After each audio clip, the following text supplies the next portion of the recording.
Hi, I'm Brendan Lyons, co-founder of Alva, a design studio and construction business that I run with my wife Cami. Welcome to Inside the Studio, our podcast where we explore inspiring stories from the world of design and beyond. In today's episode titled A Designer's Journey, we're thrilled to be speaking with Daniela Rodriguez, a talented architect and interior design technologist with a unique international journey. Originally from Bogotá, Colombia, Daniela has carved a path from Colombia to Canada, where she's ready to embrace new opportunities. Let's dive into her story, her work, and her perspective on the evolving challenges and changes brought by Canada's new immigration policies. Daniela, thank you so much for meeting with us. We were so happy. This is our first episode, so it's a little bit nerve wracking, but so happy that you could join us and be part of this episode. Thank you so much for having me here, guys. Yeah, for sure. So, as Brendan said before, you're from Bogotá, Colombia, where I am as well, and proud to be a true Colombian here. And so, tell us about your roots in Bogotá, the capital, and what initially sparked your interest in architecture and design. Yes, you're right. I was born and raised in Bogota. Most of my life, I stayed there. I stayed there until I was 19 years old. And it's a beautiful city. I was just so happy there. You have a lot of festivals, concerts, parks, a lot of vegetation. You are very close to the mountains. I love Bogota and proud of being from there too. And I started architecture. It was basically inspired because of my father. When I was 13 years old, I started to draw just with pencils and just on regular paper. And my father noticed that and he said, like, okay, you have talent. Why don't you study something related to that? At that time, I was just super like hippie style. I was just super into the very artistic area, including literature, like painting, all these art crafts. But my father said, like, no, you have to look for something that's gonna give you money, right? It's like the kind of mindset of Colombian people. So he said, like, I would like you to be an engineer or even an architect, maybe more architect because you like drawing. You're gonna draw a lot in architecture. And I was like, okay, let's see. So when I finished high school, well, we call it bachillerato in Colombia. Um, you right away start university. It's not like here, like you have the option of, go to college or think more about that. So when I finished high school, I was 17 years old, pretty young, like to decide what kind of life I want to follow, like what it's gonna be the thing that I'm gonna dedicate my whole life. Yeah, I felt like a pressure at that time, but I was like, okay, I'll do it just because my dad said it's good and it has a little bit of the artistic part that I like. So yeah, that's the reason why I started architecture. That's awesome. So you always had that passion for obviously being on pen and paper and then eventually knowing architecture. We know it's digital, but it's also like inspired by that. But those are the roots of it. So that's really cool. So you studied architecture in Bogota, correct? Yeah. When you graduated and going through that process there, how did you decide to make that big move to come to North America? At first, I was super in love with Colombia. Every time that some people say like, I would like to go and live in I don't know, outside of Colombia, I remember I felt like, what happened with that people? Why they don't feel like proud of being in Colombia and, work hard for your country? You should do it. Like, but then my mom was divorced when I was 13 years old. um, it was a very hard time for us. I have a sister, and so we had like very hard time. My mom met a guy from the United States after 5 years that she got divorced, and then they got married. At that time, my English was horrible. I know that it's not so perfect right now, but at the time I couldn't communicate with him. And that made me feel so frustrated because I was very intrigued inside the word about his life and his travels because he has been traveling around the world for a long period, especially when he was young. So I would say like I started to feel like more inspired to go outside of the country was because of James, because of my stepfather. When he came into our lives, I feel like okay, I would like to know more about other cultures, know more about other countries. I would like to see what it's outside of this small world that I'm living, that I have living. So yeah, that was the main reason. That's awesome. Did your family move from Colombia to your stepfather? Is that what made you end up moving to North America, or how did that work? No, no. The only one that moved to USA was my mom when she got married. At that time, I was 19 years old. Um, I couldn't do it because I was in the middle of my program. Right. So I was just thinking like it's a lot of money that my dad already paid for that. So I Hmm. should finish it. Um, but after that, I just started to work with my father. So after my program, I worked with his company for 1 year. He has like it's kind of similar. It's like in the same field of construction, but it's more renting. So it's about scaffolds and framework and all these things. So I worked with him for 1 year, and after that, I was just tired. I was just like, I don't want to stay here. Like I'm getting good money with my father, but it's not making me feel happy. And the salary in Colombia for an architect is not really good. You have to work like a lot of hours. Like the schedule could be from 7 a.m. until 5 p.m. But then you have to spend like 1 hour in traffic or even more, depending on the area of the city that you're living. So basically, leave your house when it's dark and come back to your house when it's dark. So you don't really enjoy your life. And then at that point, I already had the example of my stepfather, the kind of lifestyle that he was living in San Diego. Like he wake up around 6:30, 6 a.m. He goes to work, and then he arrives again at home around 3 p.m. He has plenty of time to go for, riding the bike or go for a walk with the dogs, then even go for dinner with my mom. So I really like that kind of stuff, and I was like, that's the kind of life that I would like to live.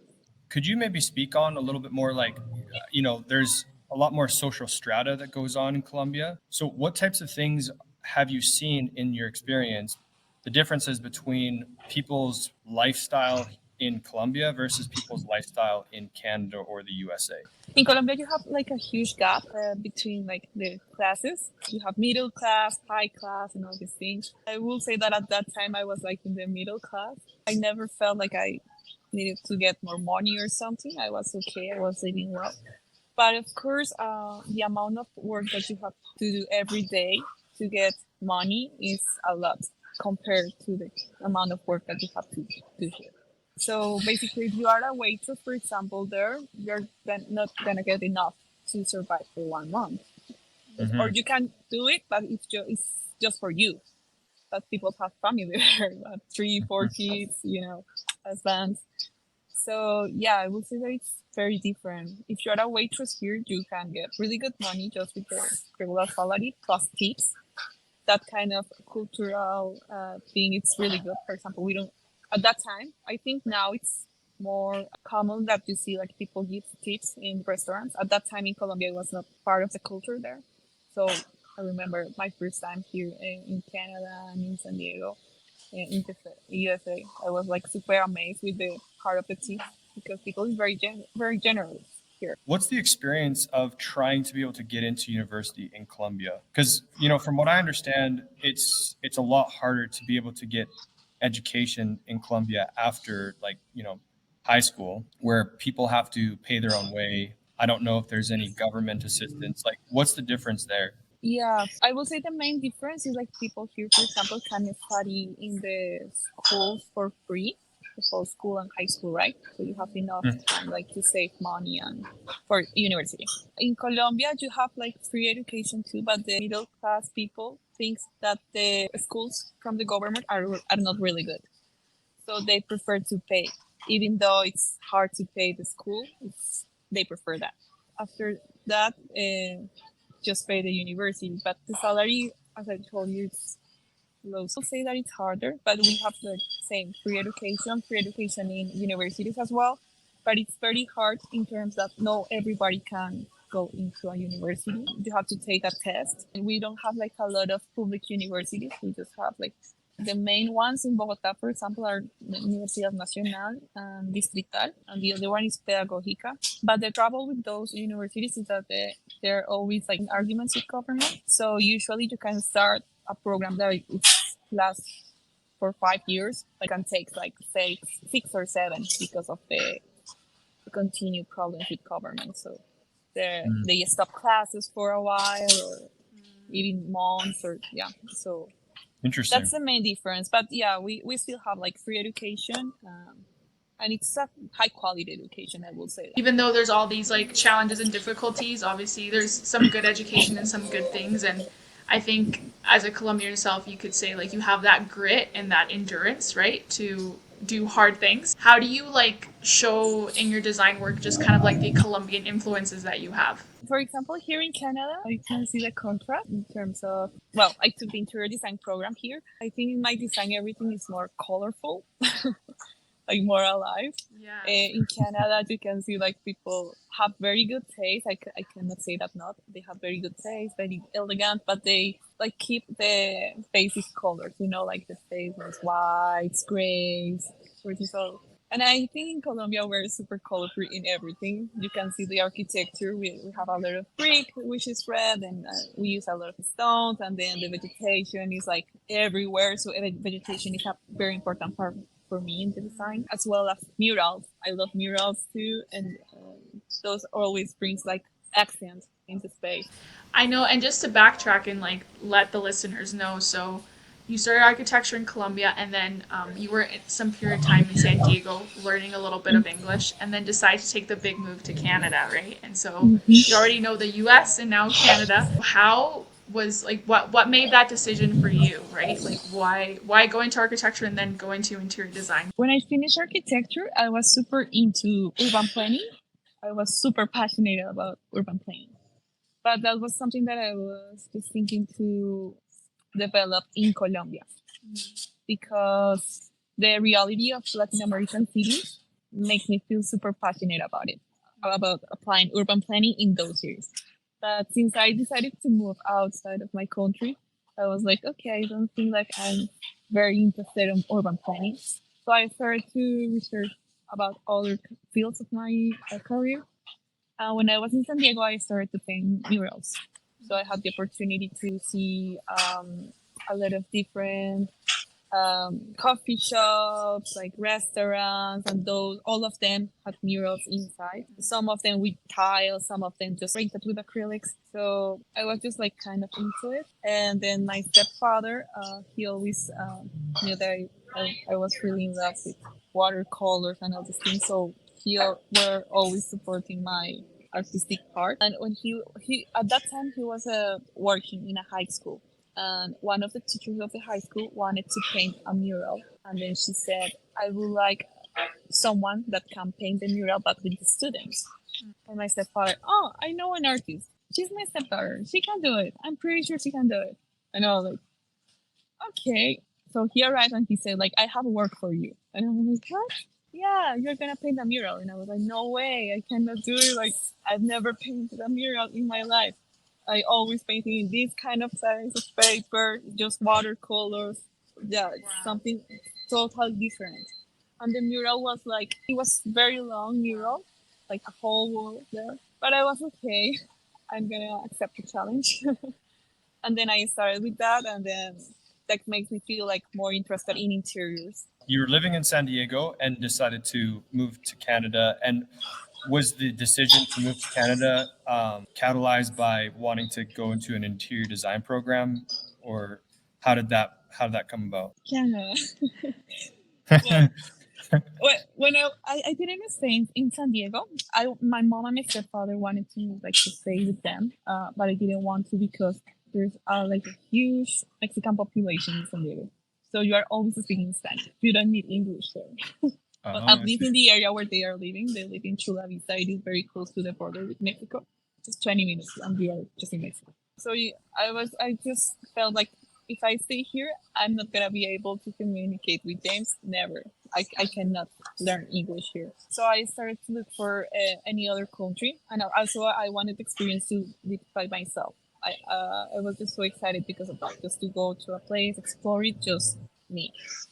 So I was looking for countries, and then I was in between New Zealand and Australia. So I talked to an agent in Bogotá, And I told her like I would like to apply to a college there for at least 6 months to study like a very advanced English. And then they say, okay, we have a college in Australia. What do you think? Blah, blah, blah. So I paid everything for Australia. I was just super into Australia. Everything was paid. I just needed to buy the tickets. And COVID happened, and they closed borders, and then they say we're gonna open the borders until 2024. At that time it was 2022, and I was like, no way, I don't wanna wait for a long time. So I talked to the agent. They say that we cannot like refund you. If you want, you can change the country. We have Canada. We have Italy. There's a small island that is called Malta there. So you can go there and study English there. And I was like, okay, that will be nice. I like Europe. If I go there, I'm very close to all the European area, so I will love that. But then they speak Spanish there too, Italian too. So it's like a mix. It's not like native language. So I said, okay, it's better Canada. And then what is the warmer city in Canada? Okay, Calgary. I go to Calgary, and I went to Calgary. That's it was just like that. It was funny, I guess. Yeah. Not, Well. Yeah, you beat me to my punchline because I was going to ask you like it wasn't because you wanted to be in the cold, was it? Because no, not at all. My fierce winter was crazy. Oh my gosh. yeah. So, being in Canada for now quite a bit and already graduating, by the way, congratulations, and interior design technology, which is awesome. What are some life lessons that you've had so far in your life? Not even professionally, but just like in general, what are some life lessons that you have taken away from this design journey? A lot. Oh my gosh, yeah. I think that definitely I'm not the same little girl that left Colombia. Canada, especially during this experience here in Lethbridge, has been very challenging in terms of like you have to get a job. My first year of college, I got 2 jobs. My tuition fee is like 3 times more expensive than a Canadian tuition fee. That's a huge difference. So I have to get 2 jobs at the time and with college and try to figure out like that homesick and try to find new friends. I'm the only one here. I don't have family here, so you have to deal with anxiety, depression sometimes. So winter is a huge one because during winter time, I couldn't believe how the weather like can really affect you.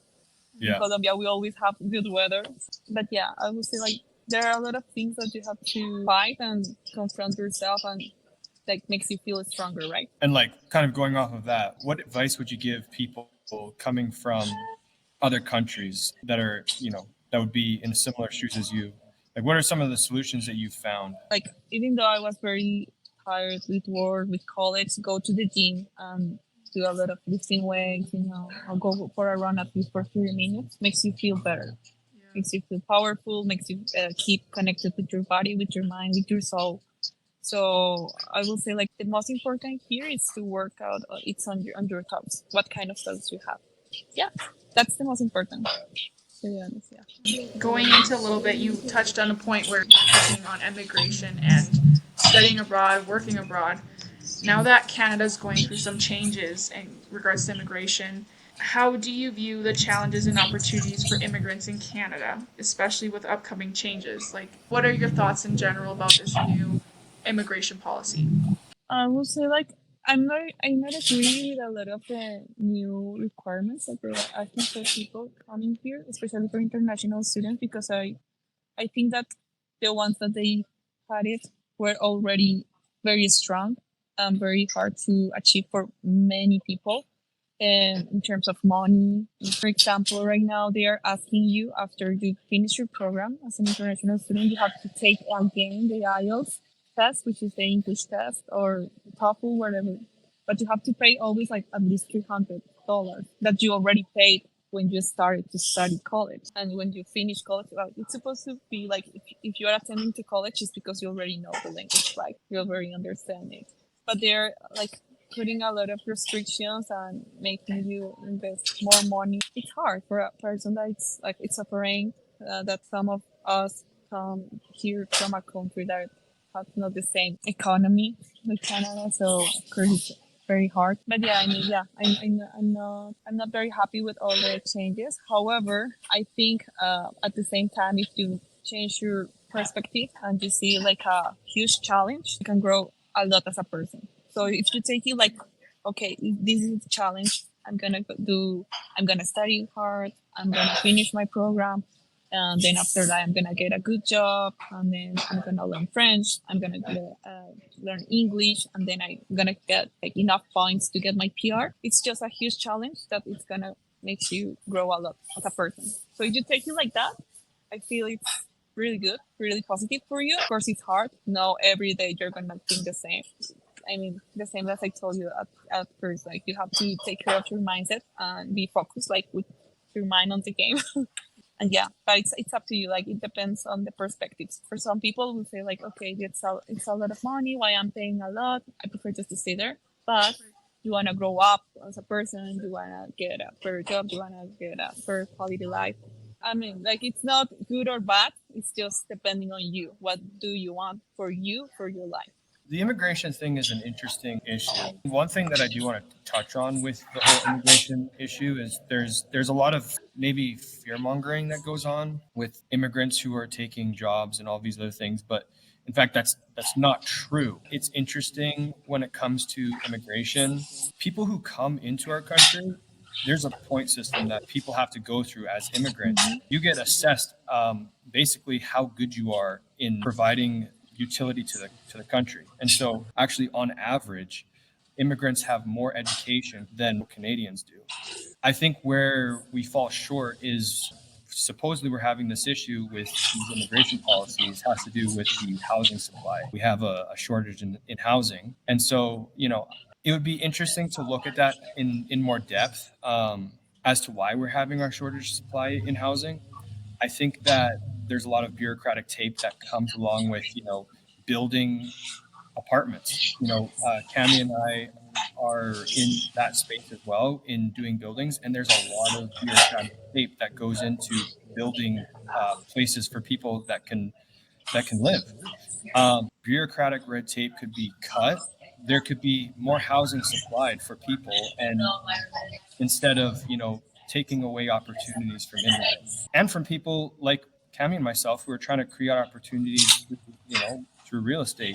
I don't think it's the best, just in my personal opinion, I don't think it's the best solution. I don't think it's fair. Like you said, there's almost an exploitation that comes with being a person who's an immigrant. Like you're paying 3 times the price of tuition. In some instances of people that I've talked to, particularly people from East India, they have to pay like $30,000 to even get to Canada. They have to pay basically a head tax, get to Canada, and then once they're in Canada, they have to pay the international tuitions. I see this in more of a exploitation. I understand that there's things that have to be accounted for, but I don't know.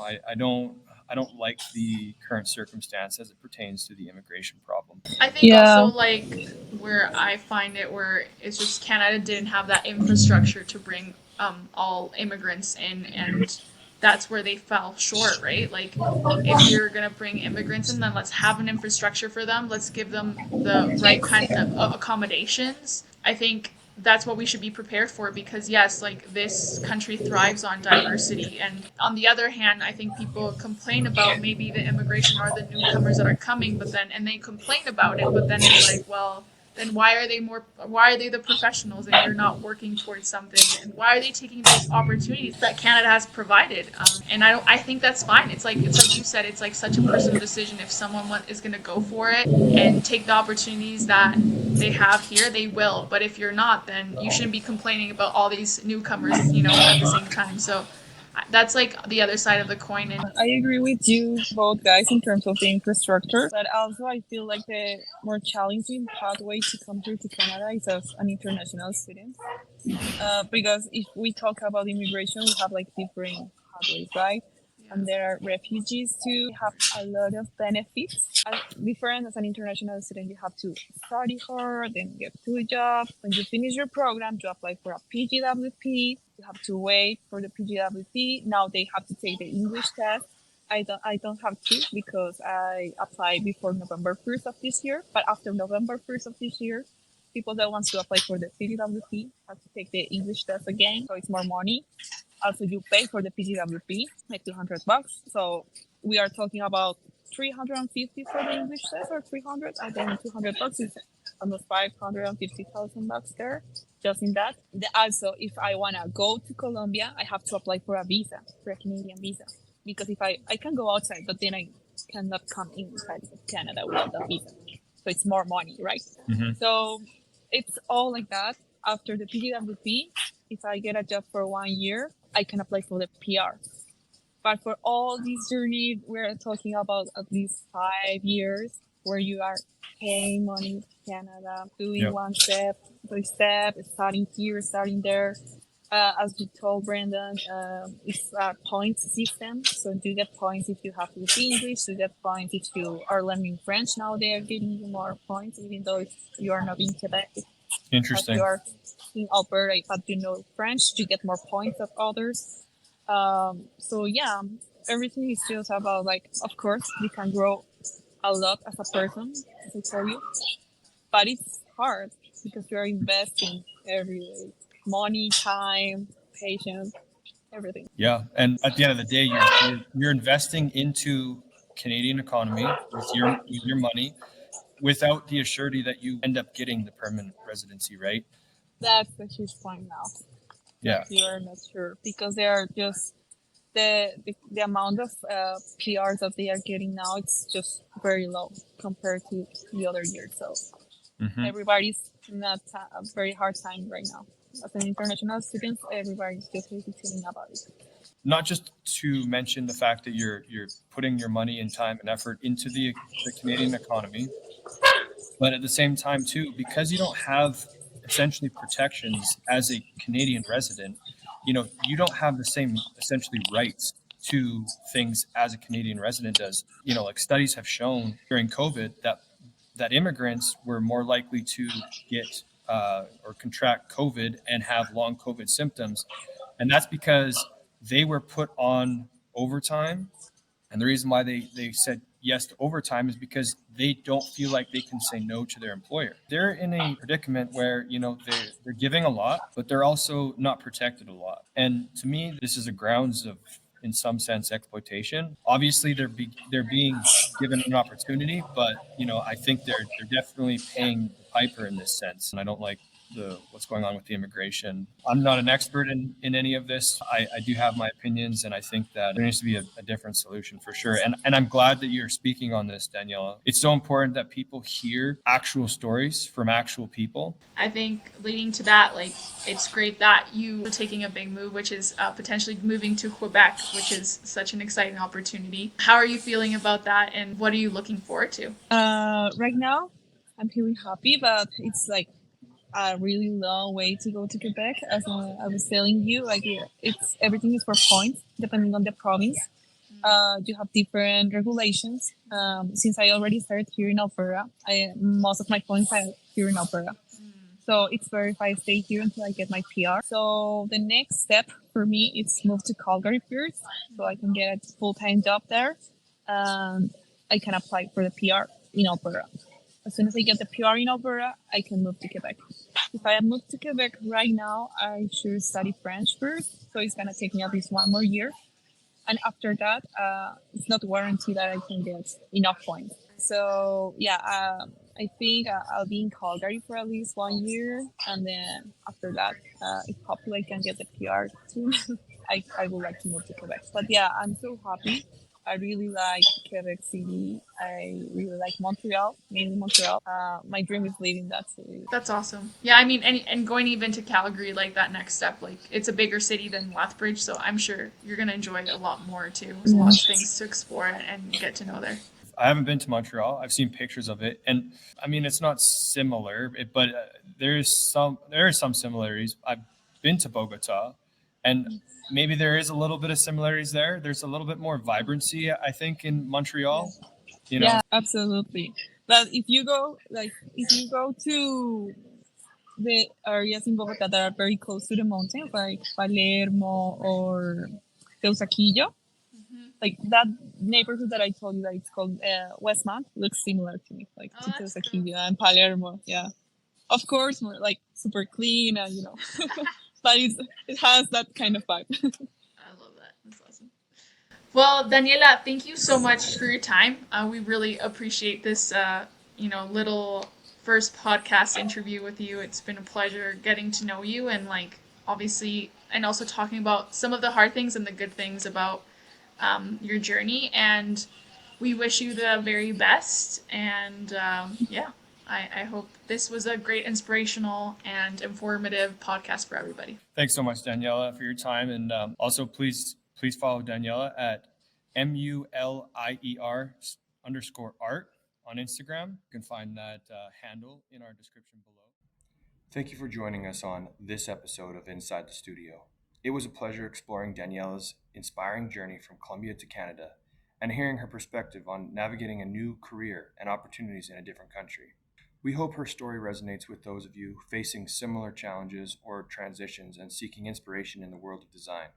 If you enjoyed this episode, be sure to subscribe to Inside the Studio for more conversations with designers, architects, and creatives who are shaping the spaces we live in. Until next time, keep designing, keep creating, and thank you for being part of our community.